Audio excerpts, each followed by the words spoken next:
gives it to Mitchell. Mitchell puts it down the Kappa direction, off the hands of the pack, and that sealed it. Siren. And there's the siren as well, so that's really sealed it, Kev. And the crowd go absolutely ecstatic. The Sydney Swans, a well-deserved win. 13 goals, 16-94. Defeated Carlton, 12-15, 87. The Blues came back wonderfully. There's Serge Silvani, maybe hasn't yet heard the sound. Quite amazing. The crowd is just making so much noise at the Sydney Cricket Ground that Silvani was unaware the match was over. And now has to swallow the disappointment of a 7-point defeat. With Carlton not losing too many friends in defeat, certainly the Swans in front of 33,500, winning plenty at the SCG. They're the new leader on the VFL ladder, and despite what might happen over the next 2 days, they can't lose their leadership after 6 rounds of competition. Final score, the Swans 13-16, 94, Carlton 12-15, 87. We'll be back to summarise the match shortly. Well, a nail-biter on Wednesday night, another nail-biter here on Friday Night Live football. It's a pointer towards Sunday's live match, perhaps from the West, that it's going to be another cliffhanger. And David McKay, you must have thought the Blue Boys had got up there. Yes, Peter. Well, I thought the Blues were in with a good chance there towards the end of the game. They certainly played a lot better in that latter part of the third quarter and the final quarter. Could you put a finger on why? Well, I think probably Alvin going onto the ball, and also Madden started to get a few hit-outs, and Carlton started to move the ball away from the packs. And I think that was one of the problems early in the game. Carlton just weren't able to control any play around the packs. The Swans were dominating in that area, and it wasn't really until they were able to, perhaps Big Madden was able to take over in the ruck, that they were able to get moving. Thought Craig Bradley lifted too, and that poster at the 13.5-minute mark, if he put that through, the Blues would have been in front, and they may have then run on. Yes, well, 2 posters were fairly costly to the Blues, one to Bradley and one to Motley, and that would have been enough for Carlton to win the game, but it wasn't to be. Obviously, the Swans had at least 3 posters as well, so it would have been a travesty of justice. Really, I thought the Swans played well all night and deserved their win. It would have been, as I say, a travesty of justice if Carlton had have got up in the dying moments. Well, Tim Lane there at the SCG, I guess scenes of jubilation mixed with some relief. Yes, I'm sure a great sense of relief, because perhaps about halfway through the third quarter, the Swan supporters, and I guess they had about 25,000 or more out of the 33,500 at the SCG, were wondering how long this had been going on and counting their chickens before they'd hatched. But Carlton perhaps proving something to their doubters tonight, Kevin, that they are a side with a bit of grit and determination, and they fought back wonderfully well.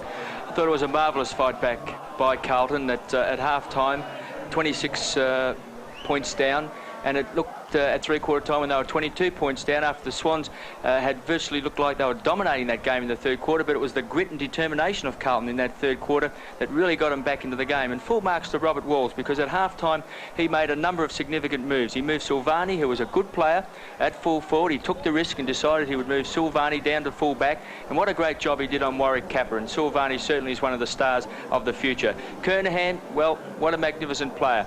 He kicked 3 goals in that third quarter, and he single-handedly nearly won this game for Carlton. He completely overtook Dennis Carroll, the Swans captain, in that third quarter, and Kernahan nearly pulled this game off for the Blues. The other good moves, Bradley, who was playing poorly in the centre, he went to the forward pocket and roving, and Wayne Johnston, who also had been struggling, went into the centre of the ground, and he really lifted his game. It was fantastic effort by those boys, and one player, Glascott, who in the first half was tagging Healy, but unsuccessfully, and when Glascott went onto the wing, he really gave a tremendous impetus to this Carlton side. And I think during the game there, we mentioned that, Doug, the good play of Glascott was back to those grand final days, running with the ball, bouncing, setting up long hand passes and precision kicking. But in that last quarter, I thought, full marks to Barry Mitchell, I thought in that last 5 or 6 minutes he really lifted himself. He kicked that vital goal. He also got at the foot of the packs, and he was a very, very good player. Ironmonger tired after dominating that first half, and I think you said during the call, Doug, that Madden, we've got to give him a pat on the back because he did lift his game. Yes, he was disappointing early, Kev. It was interesting how so many people did lift their game. I thought Paul Hawke made a tremendous difference when he came on as a reserve or an interchange. Stevie Wright did it all day. He was still involved in some of those at the end, and I agree with you on Mitchell. He was the one who got that lovely little hand pass across that gave the goal.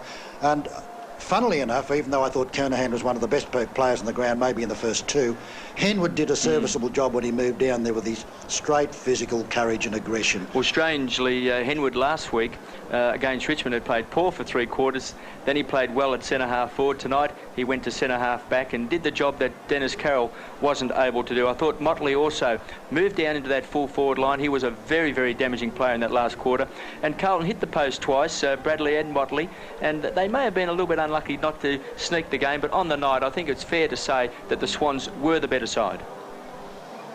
Kevin, knowing Tom Hafey as you do, would he be disappointed with some indiscipline play there in the third quarter when they gave away 2 15-metre penalties that put Carlton players within scoring distance and they did kick goals?